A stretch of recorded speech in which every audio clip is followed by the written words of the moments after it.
So మరి ఎలా అంటే శ్రీధర్ సిసిలో జాయిన్ అయిన తర్వాత అక్కడున్న టీచింగ్ విధానం కావచ్చు, చెప్పే సార్స్ కావచ్చు, ఎలా ఉంది, ఎలా అనిపించింది మీకు?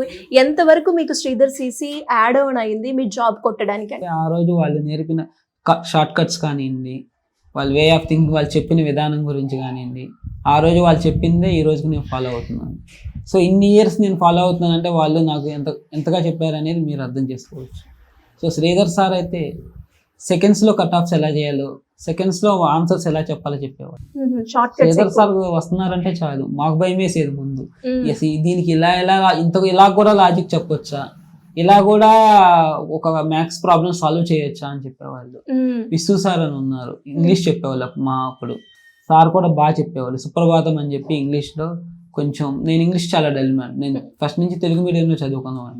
సో సార్ చెప్పాకే కొంత నేను ఇంగ్లీష్ ఇలా రాయాలి, ఇలా చేయాలి సో నేను నేర్చుకోగలిగాను. సో రీజనింగ్ కానీ అవి కానీ చాలా బాగా చెప్పారు. సో వాళ్ళు ఆ రోజు వేసిన ఫౌండేషన్ ఈరోజు నాకు ఒక మెట్లా నిలబడింది.